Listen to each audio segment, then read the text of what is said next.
Bismillahirrahmanirrahim. Alhamdulillahirrabbilalamin. Wa bihi nasta'in ala umriddin waddin. Wassalatu wassalamu ala asrofil anbiya'i wal mursalin wa ala alihi washabihi ajmain. Amma ba'd.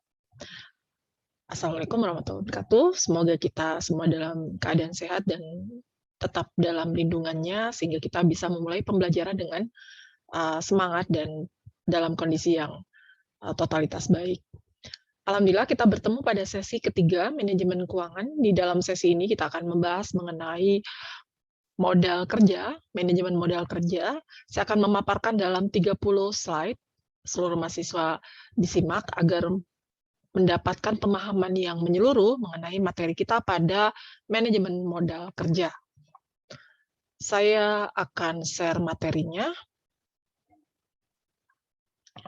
Baik, terkait manajemen modal kerja dengan penutup dan isi contoh soal, kita akan bahas dulu definisialnya. Apa itu modal kerja? Apa itu tujuan dari manajemen modal kerja? Faktor apa saja yang mempengaruhi modal kerja? Metode estimasi modal kerja dan apa saja kebaikan atau kerugian dari manajemen modal kerja? Nah, menurut Eugene Brigham dan Joel F. Huston, modal kerja adalah investasi sebuah perusahaan pada aktiva jangka pendeknya, kas, sekuritas, persediaan, dan piutang. Menurut Siegel dan Sim, modal kerja merupakan ukuran dari likuiditas. Jadi, searah dengan Eugene Brigham, dikatakan modal kerja itu adalah ya tadi jangka pendek, dia merupakan kas yang bisa ditransaksikan. Kemudian selanjutnya merujuk pada referensi Gitman di 2001 menjelaskan bahwa modal kerja adalah jumlah harta lancar yang merupakan bagian dari investasi bersirkulasi dari satu bentuk ke bentuk lainnya. Dan ini terjadi pada proses bisnis, pada siklus bisnis. Dari beberapa pengertian di atas, kita simpulkan apa itu modal kerja, selisih antara aktiva lancar dan hutang lancar. Karena tadi bicara mengenai likuiditas, mampu mentransaksikan atau menjadi circular finance pada proses bisnis yang dilakukan perusahaan. Dengan demikian, modal kerja merupakan investasi dalam kas, surat-surat berharga, dan piutang dan persediaan yang dikurangi hutang lancar yang digunakan untuk melindungi aktiva lancarnya. Dan berikutnya, tadi kan definisinya ya menurut Gitman, Brigham, F. Kim, dan pengertian definisi secara umum, tujuan modal kerja adalah untuk mengelola dan melakukan transaksi pada arus transaksi keuangannya, kemudian juga baik itu pada aktiva lancar maupun hutang lancarnya, diperoleh yang modal kerjaan itu yang memang layak bagi operasional perusahaan, kemudian menjamin likuiditas dalam melakukan transaksi, dalam melakukan aktivitas proses bisnis yang ada di perusahaan. Selanjutnya, kita akan melihat pada materi terkait, kalau tadi bicara mengenai pengertian, kemudian tujuan, kita akan melihat pada sumbernya. Oke, kita lihat ya. Sumbernya, Siegel dan Sim menyatakan sumbernya dari pendapatan bersih. Jadi setelah aktiva dikurangi hutang lancar dalam netonya, maka itu menjadi pendapatan bersih yang dimiliki oleh perusahaan dalam menggerakkan, mendinamisasi perjalanan dan proses bisnis yang ada dalam perusahaan. Kemudian peningkatan kewajiban yang tidak lancar, kenaikan ekuitas, jadi sumber modal dari investor ya, investor yang menanamkan modalnya melalui saham dan penurunan aktiva yang tidak lancar. Jadi ketika aktiva tidak lancar itu diturunkan menjadi aktiva lancar, maka sumber modal kerja menjadi lebih banyak. Oke, sekarang kita lihat konsepnya. Ada dua paradigma, ada konsep kuantitatif dan kualitatif. Merujuk pada Bambang Rianto, 1952, menurut konsep kuantitatif, menggambarkan keseluruhan atas jumlah aktiva lancar seperti tadi disebutkan juga di awal, ada kas, surat berharga, piutang, persediaan, atau seluruh daripada jumlah aktiva lancar, di mana ketika aktiva ini diputarkan, dapat kembali ke dalam bentuk awal gitu ya, ke dalam bentuk mula. Dan dalam waktu yang relatif pendek dan singkat, ini disebut working capital. Jadi ketika diputarkan si kas, surat berharga, persediaan, kemudian piutang yang ada secara keseluruhan pada aktiva lancar itu diputar kemudian kembali lagi pada bentuk semula, maka disebut working capital atau modal kerja bruto. Kenapa masih disebut gross? Ya karena belum dikurangi ya kewajiban untuk membayar pajak dan hal-hal lain yang dapat didefinisikan pada aktiva lancar bersih. Nah, pada konsep kualitatif ini adalah sama, definisinya adalah selisih antara aktiva lancar dengan utang lancar berdasarkan kriteria atau konsep sebagian dari aktiva lancar benar-benar dapat digunakan untuk membiayai operasi perusahaan tanpa menunggu dia kembali dalam bentuk utuh ya, kembali dalam bentuk semula. Apa itu? Kas, kemudian surat berharga, piutang, dan persediaan secara cepat dalam satu periode. Jadi ini disebut modal kerja kualitatif yang dalam bahasa lainnya adalah net working capital. Gitu ya. Nah, kemudian kita akan lanjut pada konsep fungsional. Tadi ada kuantitatif, kualitatif, dan konsep fungsional. Modal kerja merunut pada konsep ini menitik beratkan pada fungsi dari dana dalam menghasilkan income. Jadi fungsinya gimana untuk menghasilkan income? Setiap dana yang digunakan dalam perusahaan dikhususkan atau ditujukan untuk mendapatkan pendapatan atau penghasilan. Gitu. Kemudian kita lihat di sini ada contoh aktiva lancar, pos atau akunnya adalah kas, efek, piutang dagang, persediaan. Total aktiva lancarnya seperti yang Anda lihat ya. Di sini ada 18 juta, 78 juta, dan totalnya 275 juta. Sementara aktiva tetap ada tanah, gedung, mesin-mesin, dan kendaraan. Sekali lagi aktiva lancar adalah kas, efek, piutang, persediaan. Sementara aktiva tetapnya tanah, gedung, mesin, dan kendaraan. Nah, keterangan. Penyusutan setiap tahun sebesar 10% untuk aktiva tetap. Penjualan secara kredit dengan profit margin sebesar 35%. Oke, modal kerja atau working capital kita ingin lihat ya. Di sini besarannya seperti yang diketahui ketika kita menurut konsep fungsional yang tadi ya kan ada konsep kualitatif, kuantitatif, dan konsep fungsional. Bagaimana dia menghasilkan pendapatan gitu ya. Aktiva lancar menghasilkan pendapatan. Modal kerja, working capitalnya ada piutang dagang 65%, persediaan, jadi yang di data sebelumnya ya, saya tutup dulu. Di sini, oke. Okay.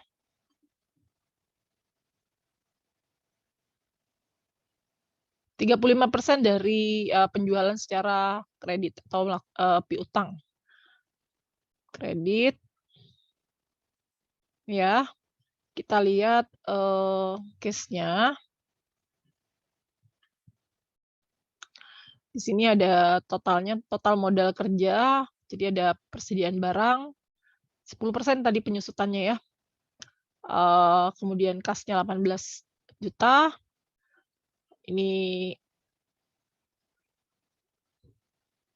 yang non-working capital, tanah, gedung, mesin. Sementara yang working capital ini yang berputar secara cepat, ini kuantitatif yang fungsinya ya, tadi berputar dalam aktivitas bisnis, tapi kembali lagi dengan cepat dalam aktivitas bisnis gitu. Modal kerja efek 78 juta, profit marginnya 35%.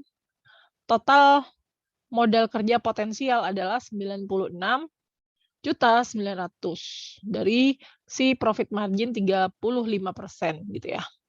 Bukan modal kerja atau non working capital adalah tanah, gedung di luar yang ini ya, di luar ini kan aset tetap. Kita bicara mengenai aktiva tetapnya, tanah, gedung, mesin, kendaraan gitu ya. Jadi bukan modal kerja karena dia adalah aktiva tetapnya. Tanah, gedung, mesin, kendaraan. Totalnya adalah aktiva tetap yang bukan modal kerja 886.500 juta rupiah, ribu rupiah ya. Dan oke, ini definisi klasifikasi dari mana konsep working capital, non working capital, potensial working capital. Gitu ya. Oke, kemudian modal kerja permanen yaitu modal kerja yang tetap harus ada dalam perusahaan. Gitu. Untuk menjalankan kegiatan usaha. Modal kerja permanen dikelompokkan menjadi dua, yaitu modal kerja primer dan normal, bukan sekunder ya. Primer itu modal kerja minimum yang harus ada untuk menjamin kontinuitas, keberlangsungan dari kegiatan usaha. Kalau modal kerja normal, modal kerja yang dibutuhkan untuk melakukan proses produksi. Jadi modal kerja primer, kontinuitas kegiatan utama perusahaan harus terjalan, sementara modal kerja normal itu proses produksi juga harus berjalan. Nah, kemudian modal kerja dari jenisnya. Yang kedua, yang pertama adalah modal kerja permanen, yang kedua modal kerja variabel. Apa itu? Modal kerja variabel yaitu modal kerja yang jumlahnya berubah-ubah sesuai dengan perubahan keadaan.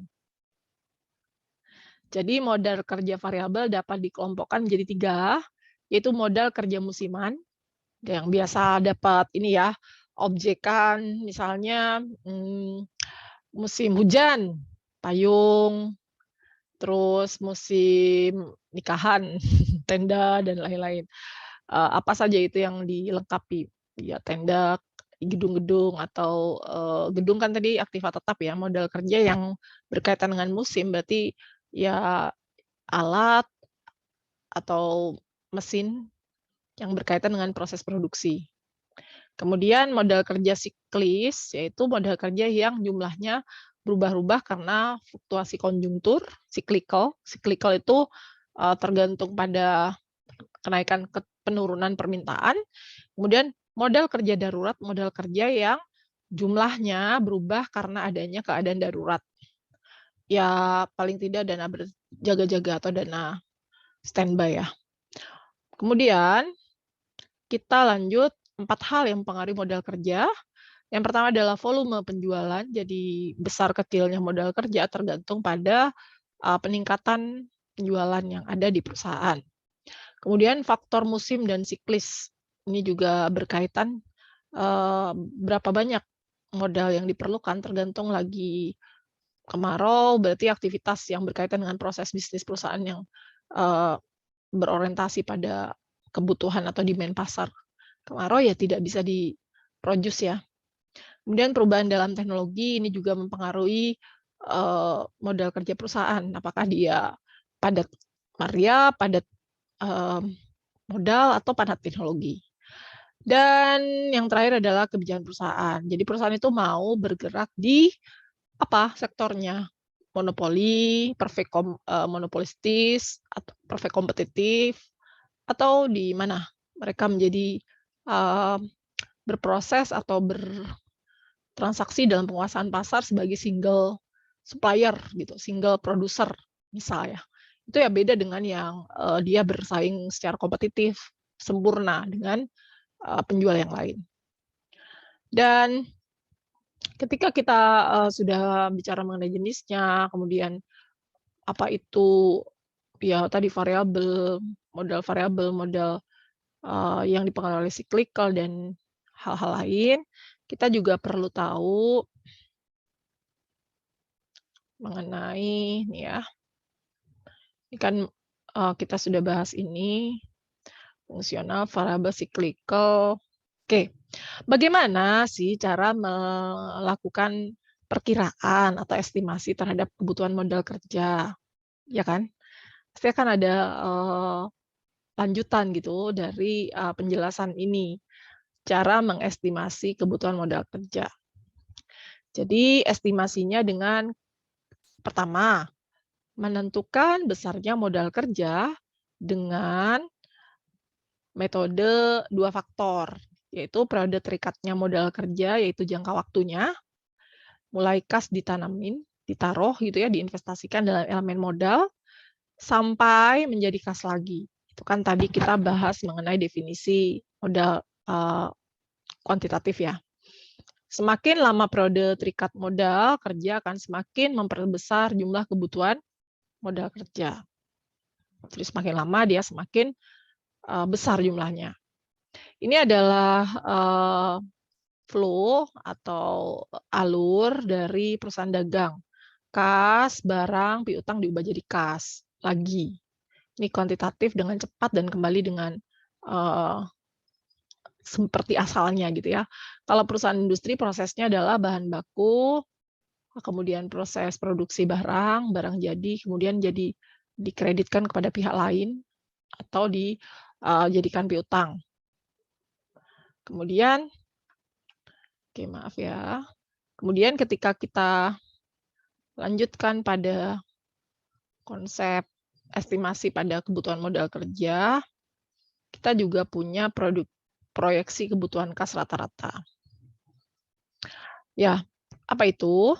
Pengeluaran kas rata-rata setiap harinya untuk keperluan pembelian bahan baku, bahan penolong, pembayaran upah, pembayar biaya pemasaran, pembayaran yang lain-lain gitu ya.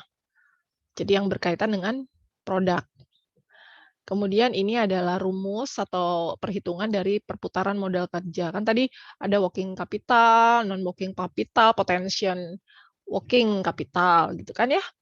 Perputaran modal kerja itu persamaannya atau fungsinya adalah current asset turnover, perputaran modal kerja diperoleh dari net sales atau penjualan bersih dibagi current asset. Itu ya, aktiva lancar.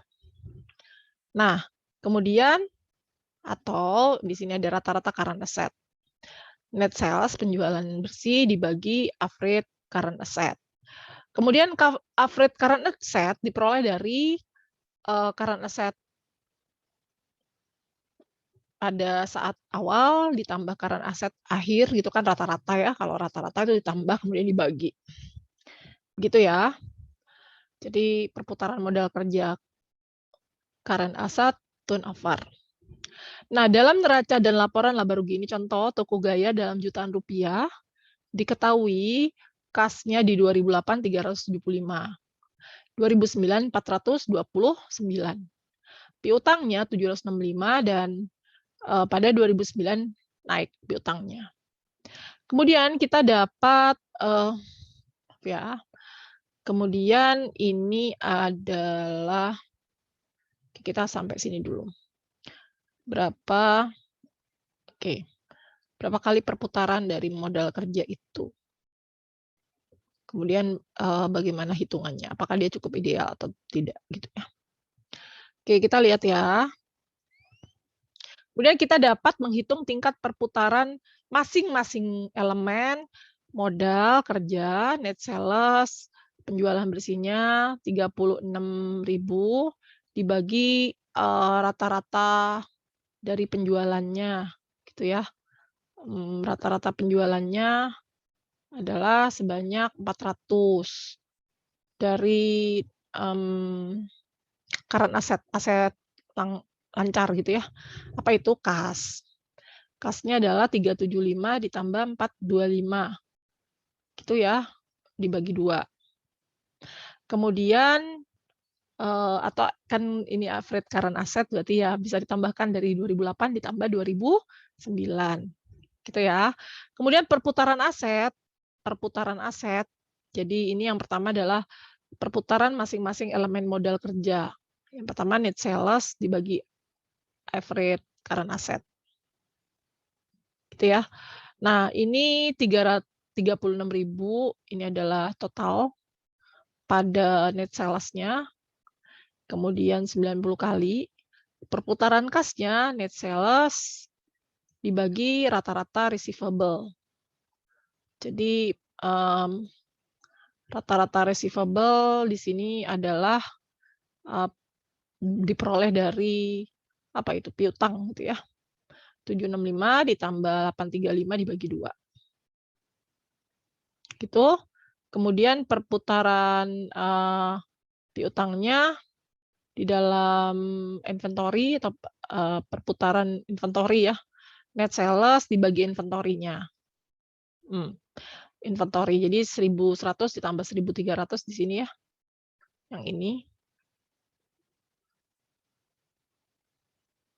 Dibagi 2 dan perputarannya adalah 30 kali.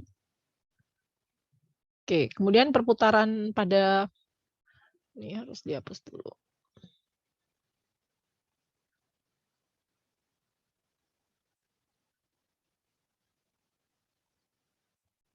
Oke, kita lihat perputaran lagi. Tadi ya, perputaran modal kerja terkait komponennya pada arus kas lancar, persediaan, piutang gitu ya. Sekarang kita lihat di sini.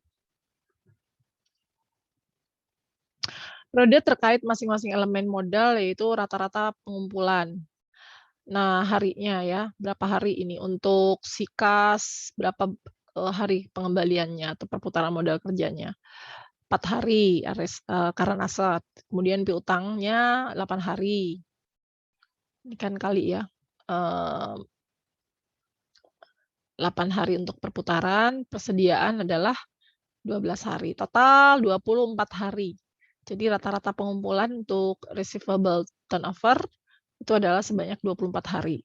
Dari perhitungan tersebut didapat perputaran elemen modal kerja sebanyak berapa kali gitu perputaran modal kerja. Jadi 360 dibagi 24 pada kas, pada elemen modal kerja ya. Apabila tahun 2015 toko Gaya mampu menjual baju sebanyak 45 miliar, maka estimasi kebutuhan modal kerja karena perputaran tadi adalah sebesar 45 miliar dibagi 15. Jadi kebutuhan modal kerjanya menurut metode ini adalah 3 miliar. Nah, kerugian dari manajemen modal kerja yang buruk adalah kelebihan modal kerja. Jadi kalau kelebihan juga mengakibatkan kemampuan untuk memutarkan laba pada proses produksi perusahaan menjadi lambat. Sehingga perputaran dana perusahaan juga jadi turun ya, nggak cepat gitu.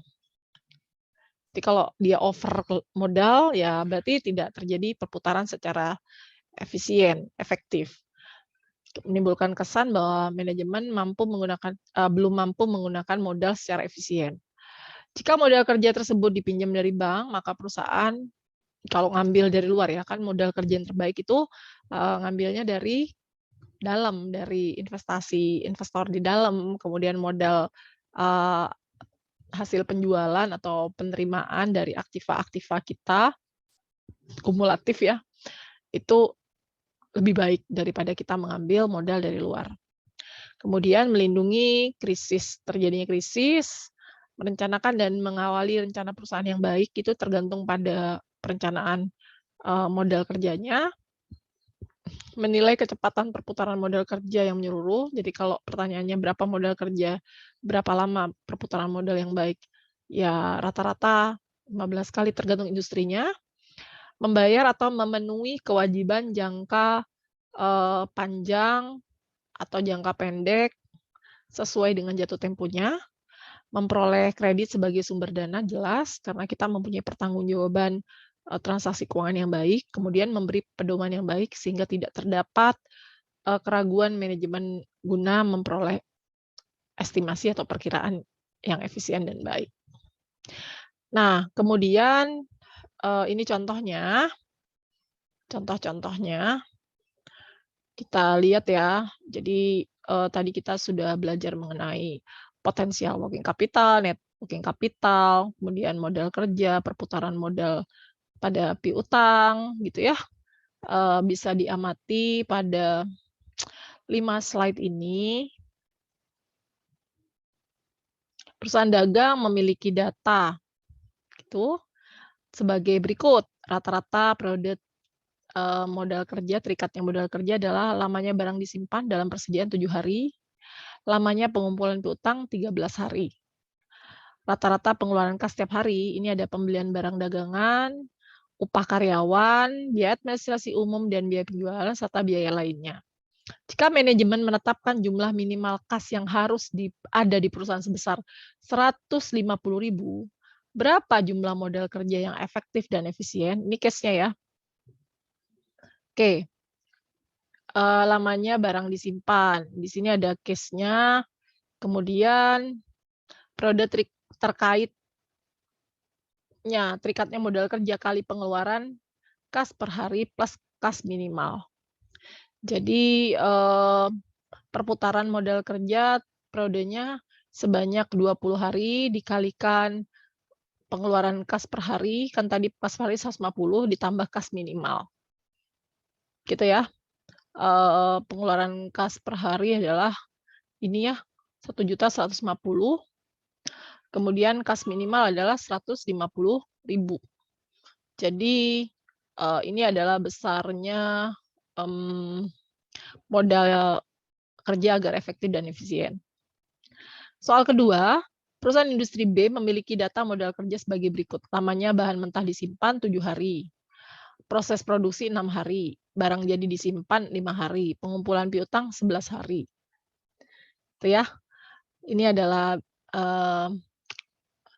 contoh soalnya untuk pengeluaran kas per hari.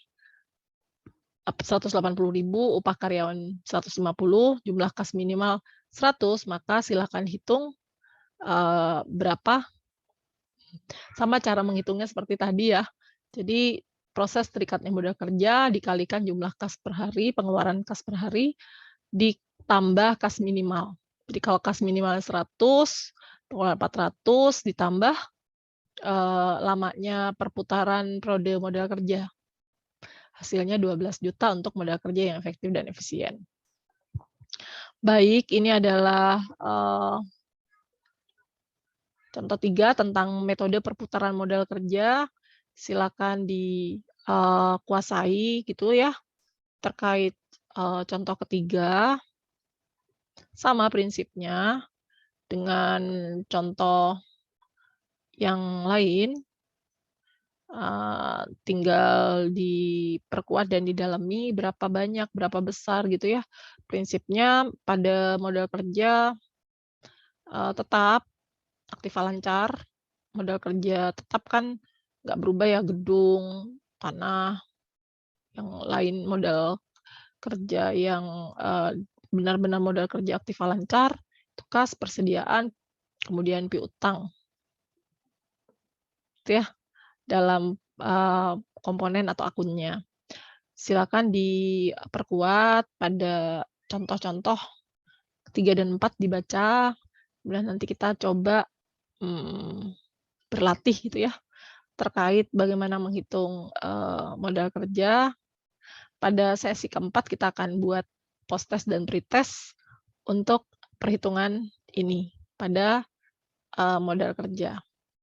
Sampai bertemu pada sesi keempat, dan kita akan tetap semangat, insya Allah mendapatkan keberkahan dan ilmu yang bermanfaat. Dan kita tutup dengan mengucapkan Alhamdulillah. Alhamdulillahirabbil alamin. Terima kasih. Wassalamualaikum warahmatullahi wabarakatuh.